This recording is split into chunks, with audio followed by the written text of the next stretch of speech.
right, round number 2. See what I did there? I remembered the fingers this time. There's one on each hand. I can't do this because that's 4, right? Okay, so anyways, we got round 2. Deriva versus SaltySimon. Good stuff. I can't wait to get into this game. Deriva also top cut another tournament this weekend as well. So we got a lot of people actually making multiple top cuts here, which is pretty cool. Actually, if I'm not mistaken, Deriva and SaltySimon was the rematch of the EU tournament earlier on in day 2. So the fact that they got paired up round 2 here is pretty nuts. They're both amazing players. SaltySimon was the one that was able to take home the victory in the EU tournament for day 2, getting first place there, with Deriva getting second. So we'll see who's able to get the better of the other this time around. So without further ado, a rematch of the finals of the EU tournament, Deriva versus SaltySimon.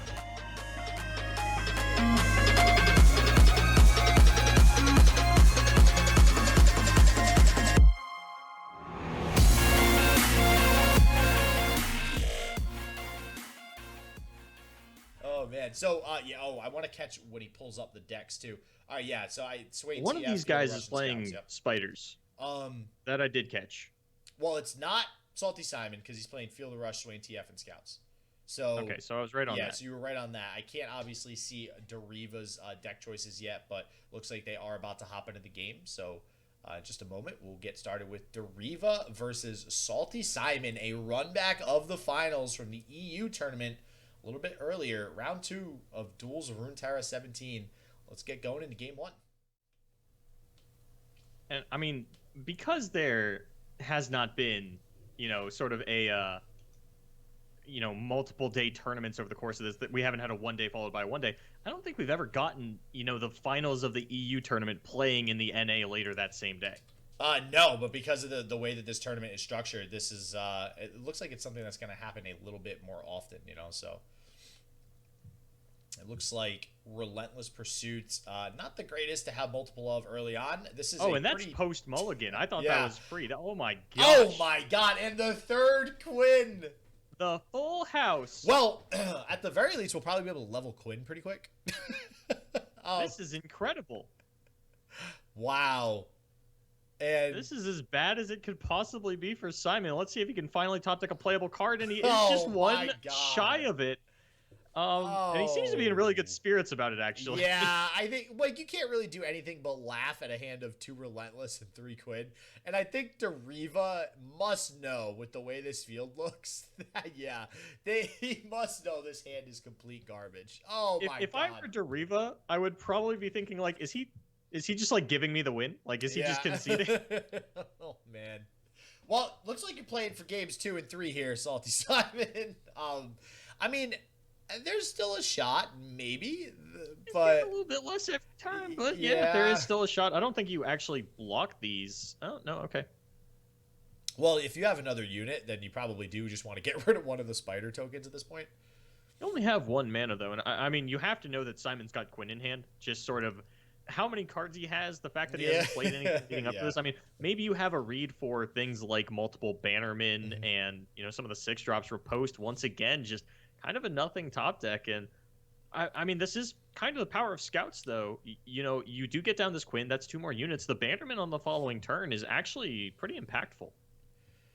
Wow. All right. So Death's Hand going to come down. It's going to lessen the block capabilities of this loyal Badger Bear. And the Quinn, like you said, I mean, Deriva probably expecting the Quinn. I'm curious to see if we see some sort of removal on this because of that, or if we're just going to summon another unit to go wide and attack again. I don't know. I mean, if you know your opponent is on multiple Quinn, killing the Quinn just means another one's going to come down next turn, which is kind of unfortunate. So it's kind of a hard decision, I think, on the side of Deriva to decide, okay, do I continue going aggressive or do I back off a little bit now? And it looks like we're going to go the aggression route. And yeah, we almost have to summon this Valor here, which is kind of a feels bad moment, just as a blocker to avoid dying. I mean, I feel like there have been a lot of times while you and I have been casting where we look at a player's absolutely atrocious opening hand, and then it doesn't really matter as much as you would expect it to. Like, they generally can find their way back into a game, and obviously they would have had a much easier time doing it if they had curved a little bit better. But I mean, at the end of the day, if you can keep your opponent's board small and even just get down something as simple as a Quinn with a Bannerman on it, those double Relentless Pursuits might be enough to take you home. Well, and again, I think, and I've spoken to this before, I think that has a lot in part due to the spell mana system, right? I mean, you're not just blowing that mana like you would in some other card games where if you can't play the mana that turn, well, say bye-bye to it. I mean, he did blow all his mana on turn 3 because he didn't have a unit, but still having that first 3 mana from the first 2 turns does allow you on turn 4 to be able to at least, mount some sort of comeback as opposed to not having any extra mana utilization available. So, yeah, I do think that we are getting back into the game a little bit on the side of SaltySimon. Like you said, it's going to be much more difficult, but this is by no means a terrible spot now for SaltySimon. And he's going to be able to get his scout attack. He's going to be able to get his normal attack. Deriva didn't play anything pre-combat, and actually sends in the Quinn, says, you know what, I have this Ranger's Resolve. It won't protect me from a Ravenous Flock, but I do just want to try and push damage as much as possible. This is not an opening hand that you were expecting to win the game with. So if you can actually get it out here, you're going to feel incredible going into game number 2. Well, and I think maybe that's partly why we're making this decision here to attack with a Quinn, right? You're like, all right, well, listen, I'm going to go ahead and risk this Quinn because not only do I have another one and a Ranger's Resolve, but I'm just going to hope that my opponent doesn't have an answer to it. And if they don't, that's more attacks I could potentially get through to level up this Quinn. That is something that will be able to get me back into this game and help me win. I mean, now we're pushing 7 damage. Does he have the kill? Wow. He has Death Lotus, but he has Ranger's Resolve. Wow. What a counter with the Ranger's Resolve. I'm just happy we're seeing this card. I'm just happy. Look at that animation. Look at that animation. We never see that animation. This is great. It has been a minute since, I mean, we've seen Death Lotuses in decks, but yeah, for the most part, we don't actually see it cast too often. And it's just one of those cards where there is a lot of War Mothers in the format, and you don't really want to load up your deck too much on cards that are specifically bad in that matchup. Like, if your opponent's dropping a Trundle on 5 and you're looking at Death Lotus Make It Rain, you basically don't have 2 cards in your hand. Yeah, that red card, though, and I think that's why we actually saw the Death Lotus come out. Deriva knowing that we have TF's, red card kind of on backup. So, sure, play your I almost said Relentless Pursuit. Ranger's Resolve. It's the same name. Man, with these names that sound exactly the same. Yeah, sure, play that because I'm going to have my red card coming out next turn, and unless you have another one, you're still going to lose your field anyways. So, Deriva still having the plays to mitigate some of this tempo that SaltySimon is finally starting to scrounge together. But that said, SaltySimon did pay the price for having this weak opening hand. Is already down to 6 HP, and that is a little bit of a scary break point going into turn 8 here. Deriva playing a Leviathan here would be really scary for them. You know that it would be able to die to the scout attack or even the riposte, but I mean, Simon's got a pretty good shot at lethal here on this turn because all of these are scouts. He's going to get 2 combat phases, and there's the Relentless Pursuit that we had mentioned comes into play as well. Yeah, and here we go. We're getting all the challenges. We're going to be able to get this Quinn, the 4 damage through. All this damage does matter. So this is such a weird... Like, this game has been filled with Valors and Quinns. And I don't think I've ever seen a Scouts game go like this, where we're actually still putting on aggression, getting our opponent down to 6 with just Quinns. And it's almost always, you have the Bright Steel Protectors, you have the Cithrias, you have all those smaller units on board, but apparently drawing all your Quinns in the first hand doesn't seem to work out terribly.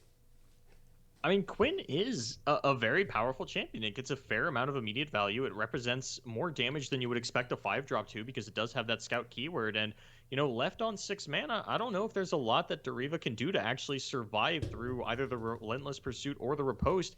Yeah, I mean, gold card to kill the Genevieve is nice, but unless your follow-up is exactly... Oh, you have a Relentless. Ravenous Flock, then you are just going to die here with the Relentless Pursuit. Yeah, this Relentless might actually just straight up win the game for SaltySimon. This is crazy. Wait, there's the Flock. Okay, the Flock was the pull off of the Zap Spray Fin, so he's going to have that available. And I don't think Simon fires off this Relentless Pursuit. Now, all of a sudden, Simon's not in a great spot. Do you not fire off that Relentless Pursuit, though? Because how many times have we seen... You're never going to use 2 of those, I don't think. Not for the rest of this game. You don't have enough units to even use 2 of those. I think you wanted to bank the spell mana in case you wanted to get something else down and have Relentless Pursuit and Riposte available to you. Okay, I can see that happening. I mean, that means you would have to be expecting to draw, what, a 5-cost unit? Cithria or... Here's a fun fact. Cytherea can Sorry, kill Genevieve. that Swain. Oh, it doesn't matter. There are more blockers developed. I was thinking, if all Deriva has is the Swain, Riposte, Sharpshot, Relentless Pursuit could be lethal, but he does find his way back into it. And now with the way that Simon's, I mean, aside from just a bad opening hand, but the way that the top decks have worked out for Simon, not phenomenal finally finding that Cytherea of Cloudfield just way too late in this game. And just a pass from Deriva. I don't think this does anything either. I mean, this does give you a barrier for both units, so there is some weird world where if Deriva's hand is bricked, but yeah, I don't think so. It's not looking likely. I haven't run the exact numbers. I haven't, I haven't been able to see through the matrix quite as clear today. I'm not sure how the next 15 seconds of gameplay plays out. I don't think double Relentless is lethal, though. He doesn't have enough for Sharp Sight and Ranger's Resolve and Relentless. This is actually... Wait, is this going to buff the Gift Giver? Okay, so I think you play Sharp Sight here. So Death Lotus kills the Petty Officer without killing the Cytherea of Cloudfield. Yeah, wait, I wonder if Deriva misplayed that there. Uh-oh. By not throwing out the Zap Sprayfin instead. Yeah, that might be a really big deal because we don't have double Relentless because we need to play the Repost. But okay, so we do have to play the Repost here, but that means that we just block that with the Zap Sprayfin. Oh, so close. This was so close towards the end here for SaltySimon. I mean, considering the first hand, this was a very close game, and it kind of feels bad that the Bright Steel Protector has 2 health because it is able to be blocked by this Zap Sprayfin now and just trade. Whereas otherwise the Swain would have had to block it. But yeah, this is probably going to be it here for SaltySimon because we are going to get a Nexus Strike attack off with this Swain. Yeah, and there's no Sharp Sight, there's no Riposte top deck. Yeah, I mean, you didn't really think looking at the opening hand that he was going to be able to clutch that one out, did you? I don't know. It really close a couple of times, but... And as you had mentioned, like that second Relentless Pursuit never came down, but the spell mana on the following turn did end up coming up, as well as the fact that the 2 damage wouldn't have made a difference as he never actually got a chance to touch his opponent again. But Simon feels like, despite the bad opening hand, was very close to actually coming back into that one. But the Petty Officer's just doing a little bit too much work for Deriva. Yeah, and there's kind of the aggression that you've talked about and that we've talked about in the past with Twisted Fate Swain decks, right? It's kind of considered, it can be so many things, right? People have considered it a control deck, people consider it a mid-range deck, and then if you do draw Petty Officers and House Spiders early on, you could be an aggro deck, so... Well, so in SaltySimon's list, at least on the EU side, he wasn't running Petty Officer, but he was running Jagged Butcher and Crusty Codger. Oh, yeah, see, and Crusty Codger is another card that we're seeing a lot of. Actually playing like an aggro deck. Yeah. So, definitely, it's just very, very different versions of the TF Swain deck that we've seen. And here it is, baby. We got more Spider aggro. Spiders gets kind of rolled by Scouts, right? Generally speaking, yeah, as long as Scouts doesn't draw like they did last game. But he's at least got a 2-drop. Yeah, no, we should be And good. he finds the Misfortune. That's going to really help him. And he has that Misfortune as well as a Challenger. Yeah, he's going to have a field day picking off some of these 1/1s and even just the 1 health units in general, like those Precious Pets. Yeah, and so just seeing this firsthand, yeah. So you have barriers to trade, really well with these units. You have Misfortune to go in and get attacks through these 1 health units like the Stygian Onlooker. You have a Challenger in Laurent Protege to pick off some of the smaller units. You basically have everything you need. On top of that, Deriva kind of looking like he doesn't have the greatest hand in the world, needing to get that Stygian Onlooker out as that 2 damage to get started here, which never feels too good. It does push through the 2 damage to get the game started, but yeah, not the greatest first play. We do see the Bright Steel Protector also having to get played too for tempo, so. All right, and I mean, Ranger's Resolve isn't bad in a matchup like this. The Spider deck tends to go wide. The attack points of the units aren't going to line up super effectively on your units. So Ranger's Resolve, I mean, sort of the original use that we saw for it in Bannerman was just getting really effective trades off in the mirror, and I think that's how it's going to play out in this matchup. And right now the board seems a little bit stalemated. Deriva doesn't have a great attacker. Simon actually just passing, not wanting to play his unit yet. And now has the option. Do I want to throw down this Protege or the Misfortune? Is going to go for the Misfortune first, and that does mean 3 damage is going to come into his face unless he proactively resolves to block this, which honestly, not out of the question, I would say. Yeah, I don't think that's terrible. I mean, the priority against any aggro deck, regardless of what you think might be a good trade or might be a bad trade, is don't take damage to your Nexus. That is it. And as long as you are doing that, generally speaking, you will slowly but surely outvalue the aggro opponent. So I do like that proactive Ranger's Resolve there.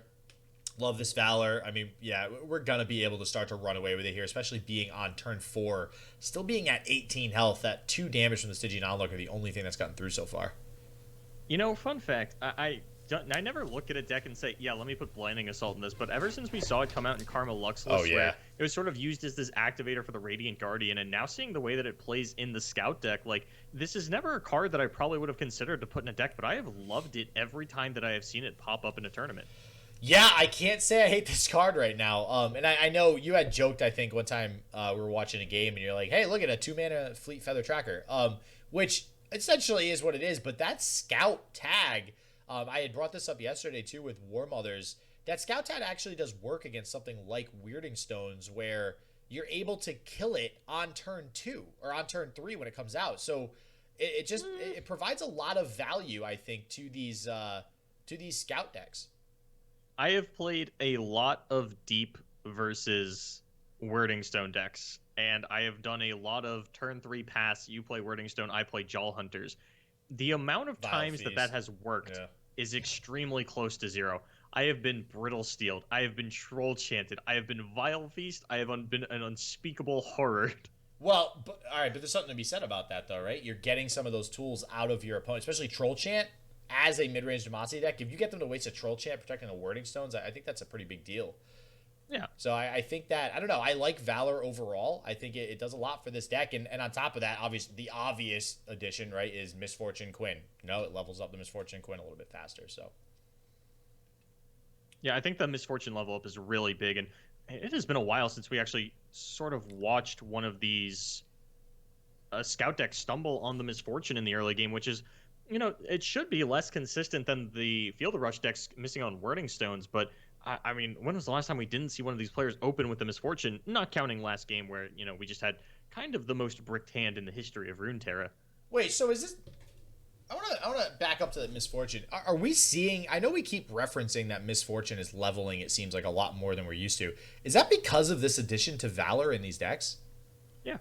So, wow, I mean, 100%. So if that's the case, that is a easy argument for Valor. That just, like, above and away makes this card way better. It is the only Scout in the game that can come down before Misfortune.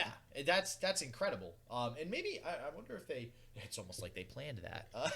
Yeah, and this is that turn 5 sort of level Misfortune that we've seen across the board over the last couple of days. And something that I was talking with Bart about this morning is, you have decks that are made solely by the community, something like Twisted Fate Swain, where you look at the deck and you're not 100% sure, like, you kind of think, did the devs come up with this, or is this something that, like, they didn't even see coming and it was really cool for them to see the community come up with this?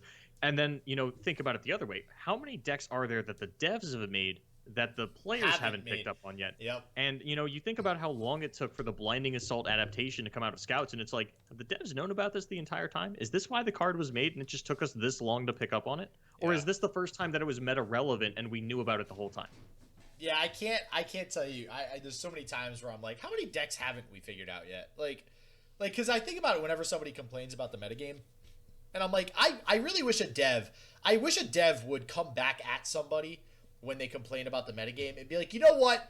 Use this deck, and then tell me what you think about the metagame. But obviously they can't do that. We have to figure out the decks on our own, but it would be nice every once in a while to get their input on what they might have come up with before the set actually dropped. So, I do love that. I love Valor right now. I think it's great. So we'll see if it continues to push forward Scouts as we've seen yesterday and now today again.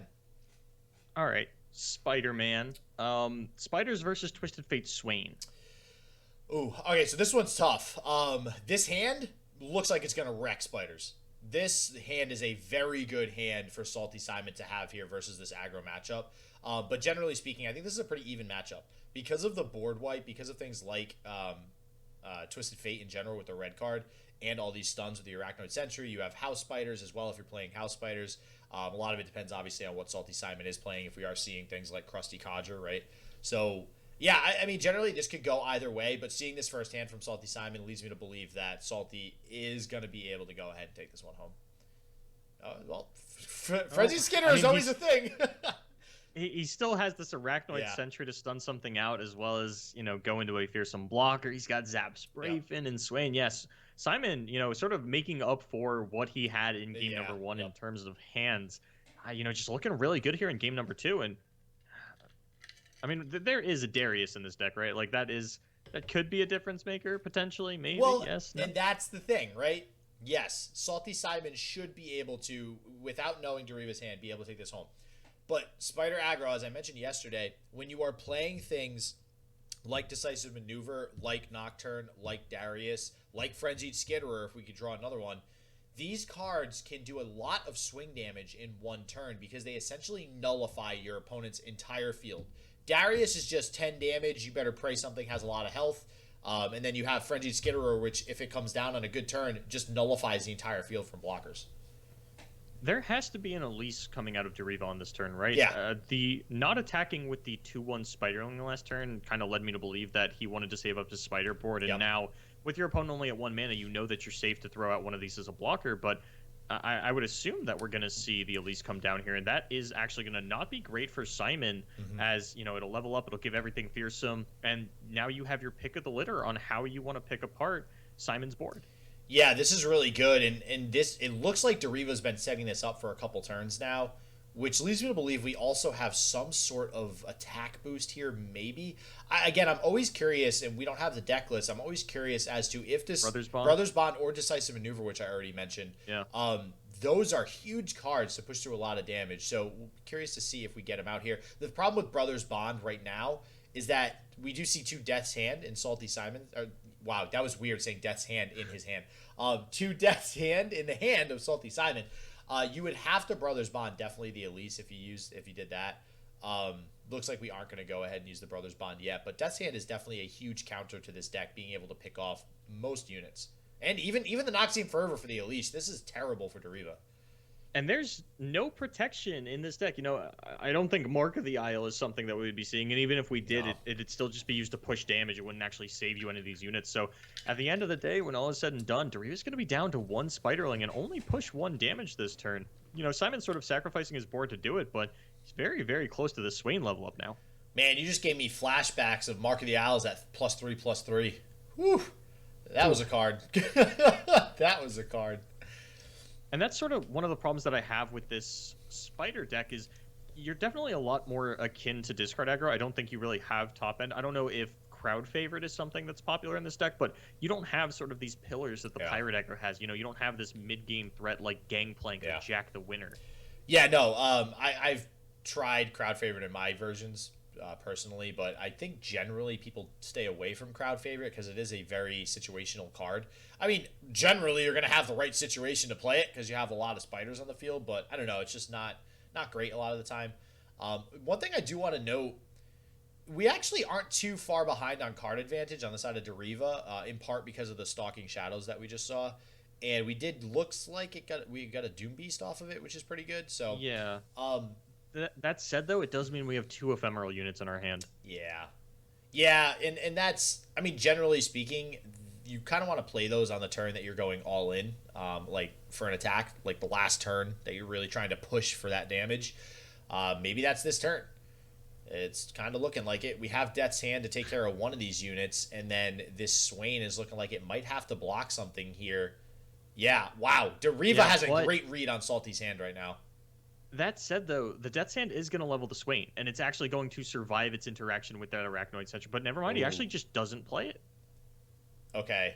This is surprising to me, given the large amount of fearsome units on the side of Deriva's board that, not the most effective blocker in the world. Oh. You are going to take 11 damage here, and the way that you've set yourself up, there's nothing you can do about that. Now, I know we've talked a little bit about the potential of Decimate in a list like this, but we're not 100% on that, and now there are no more ephemeral units in Deriva's hand. He did play out both of them already, and, I mean, while Simon does have Oh. Okay, yeah, we're just going for it. We're trying to hit the Doom Beast, and Simon does have this Leviathan, but we're at 20 HP. You're kind of far away from winning the game. At least 2 attack turns, which gives us 4 chances to top deck Decimate.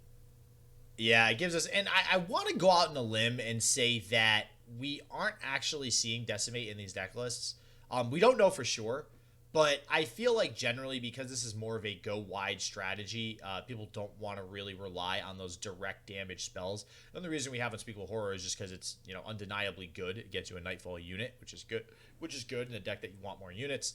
I just realized there's no Nocturne in Deriva's deck. Yes, yeah, he did opt to not go with the Nocturne. I personally love Nocturne. I think it's a lot better than people give it credit for. But I mean, this is the old school Spider aggro, right? Elise and Darius. Yeah. This is what you generally would see out of Spider aggro, so I don't hate it. Oh yeah, there's another Unspeakable. All right, can we get Doom Beast? Another try. We decided that Unspeakable Horror can't get itself, right? Which means the other card in hand is also a Nightfall card.